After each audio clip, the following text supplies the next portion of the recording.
took away all the like where you used to have a bunks, they just get rid of that. The other one has those bunks, space not used, but they're there originally. But this one we just don't care about. You just gonna fit people in there.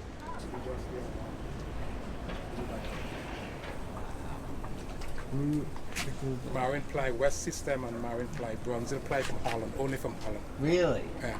Why only from Holland? They have the best the best wood that they make the ply with. Yeah, it's 20-year guarantee.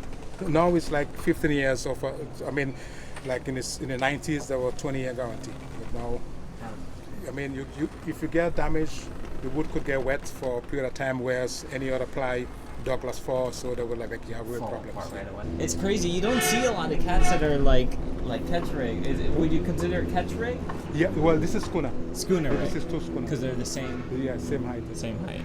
The rigs are changed. The masts on these two are the same. The mast on the other one, the half mast is changed. The front mast is new. What you don't see him is if you look up Peter Spronk, that's the design. He has a unique system where his spreaders are like unbelievably wide. And the logic for him is that his masts are almost freestanding on the deck. Okay. There's no load on it at all. No you could have no load. No load compressed in the hull. But this is changed for charter. So with the super wide spreader, it's just distributing. It doesn't compress the mass so much. Yes, basically. it doesn't have a lot of load on your shoulders and stuff. Because there's a big angle. Yeah, it's just wide and spreads a lot. And that's what it says. It says you don't have to really crank in all your shrouds and stuff. Yeah. As you would if you have like the new cats, modern cats with 3 wires. Yeah. Everything has to be really hard because they're like this angle. Pretty tight. Whereas he's coming from, his old spreaders used to be, coming and line up to like here. Used to be, the chin place about here. Spreaders, The blue one is fun, Shadowfax. Is there any plans to retrofit that to be more charter friendly like this one? No, we want to keep this as it is. This is as good as you would do with the doing this job. All this really just for is for the insurance for the cruise ships. You used to have the regular 250. But that you have to have that for the charters. Yeah, in between. Hey man, how you doing? Good, how are you? Very good. I'm Billy. David. David, nice to meet you. Nice to meet you. Wow. Oh, hi. It's a nice boat, very well known. It's been around for almost 40 years, almost, Gossi. That's amazing. Shadowfax is about 40 now, 38 years old. Yeah, 30. It still looks unbelievable for 40 years. She get a good refit about 14 years ago. Yeah, that's it. Okay. And now we doing the regular maintenance. The boat is a walking boat, so she get the attention that she needs. It's still 14 years ago, and it's still like... Yeah. It's amazing. Well, the actual owner is the son of the guy that built it. What boat are you taking? Who does all the rigging?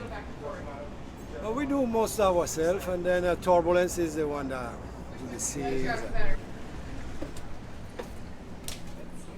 This wheel, all in the back was a sail used to be here. Okay. And The whole helm and there was everything? netting in the back there, and it's put up a dinghy there. Wow.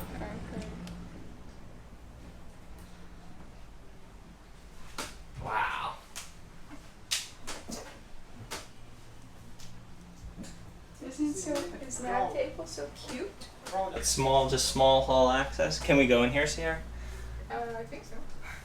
Just a simple little galley. So many hatches. Yeah. Did you ever stay down? Well, yeah. Well, we took this up after the hurricane.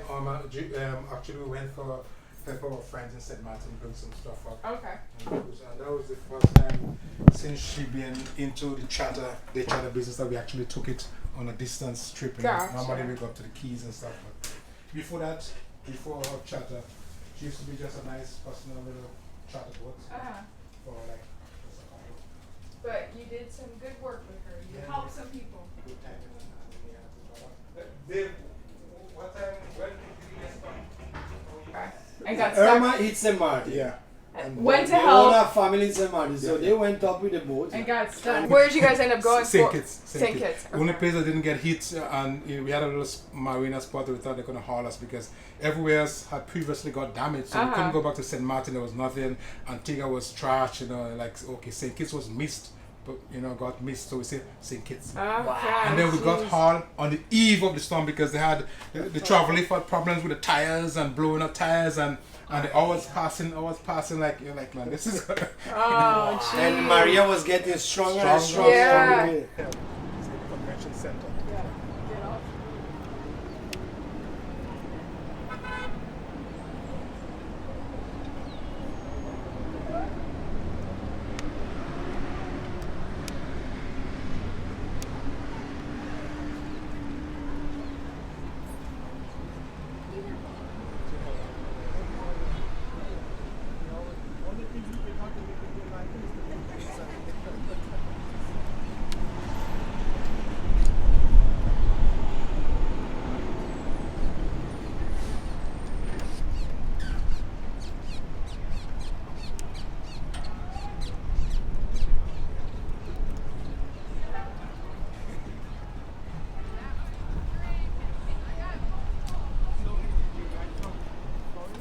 I'm from Florida. They're from New York. Nowadays, it's everything's shifting to high aspect. Yeah, It's high aspect. And the crazy. triangles on all these rigs are just working so unbelievably well. Yeah. Yeah. That's You wild. have some boats that race like unbelievable. I mean, those boats are like, flying. He built 50 footers, 46 footers, 74 footers. It's probably safer with the low aspect rate, right? You could carry more in high, strong weather. Right. You don't have a problem. Uh-huh. Or you could reduce. This boat, with this setup, in a very strong condition, you get rid of that main and you just use this and it's like just comfortable, just chugging. And perfectly balanced. Same thing with the catch, which is what Palu is. Right. There's a little main in the back there that's always on. You never take it off. Uh-huh. And if you have in race condition, you get rid of, the main, the big main, and that jib and that little, And that's it. It's perfect.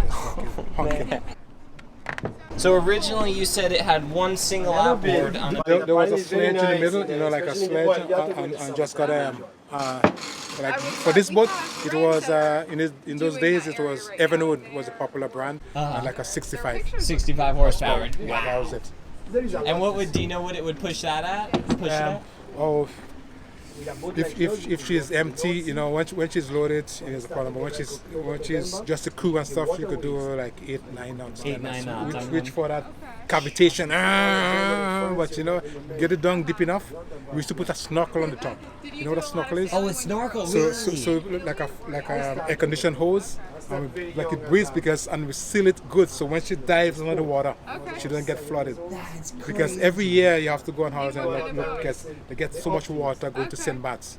St. Martin trip is a tough trip to go up into the wind, like 2.5 hours, but like in there. And it was constantly getting swamped. Just as you leave, because you sail, but just as you leave the port and you go around the corner to how you sail, the waves and the engines tend to just get swamped. So you put a flexible breather, and it helps. And it worked well. Yeah, it gives it an extra few months of so. Just right out the top of the Yeah, cabin? right at the top of it. Yeah.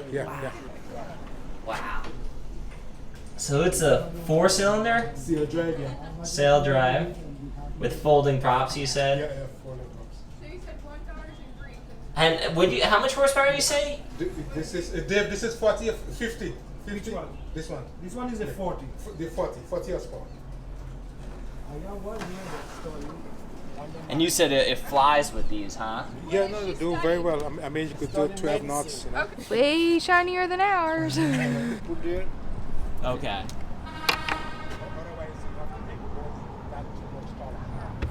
How deep does it go? One is fully down, is about 6 feet. How about that? Yeah. Because you have about 2.5 here, and then you have the hull.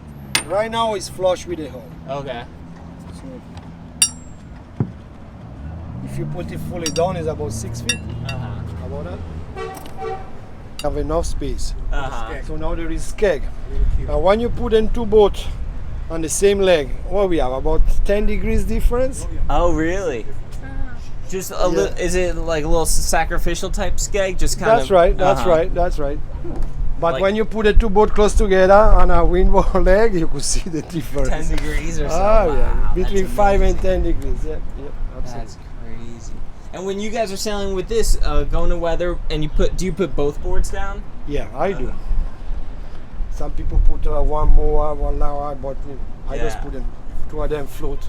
And I go. If you're not in a high pressure, like you could be easy to winds and light, you might just, you get away to one, but if it's really, if you're really hard, and you need to put two. Uh-huh. Yeah. Have They that just keep holding power. hooking it from going that way. Right. So this a mainsail schooner, and that's a staysail schooner. Wow. But this boat originally was the same rig of Shadowfax. Originally was the same setup as Rubaiyat. Okay. And then was changed with the main sail. Okay, there is a stay that goes from Oh the yeah, mast yeah. down. Okay. And that way you put up the stay sail. The stay sail is on a boom. Gotcha. And then there is another sail reverse, which goes, the broader part is between the two masthead, Uh-huh. and then come down. It's a reverse triangle. That's we call it the angel. Interesting. So when you pull up everything, you fill up the whole space between the two sails. That's unreal. Wow. Super low The action. advantage with this rigging, that you're sailing with everything out on a 15 knots of wind and a gust coming at 25, 30, you don't really have to worry much about reduce the sail. Uh-huh. You might just ease the shit a little bit, but the wind spill between the sails, so the boat just accelerating. And with this boat, you have to be a little more careful because she has more power on the main sail. Uh-huh. But either way, they're still better than a super tall, high aspect rig in terms of safety. Oh yeah, oh right? yeah, oh And- yeah, oh yeah.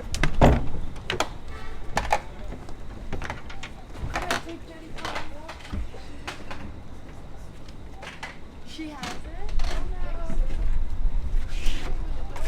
Once you put that inside here.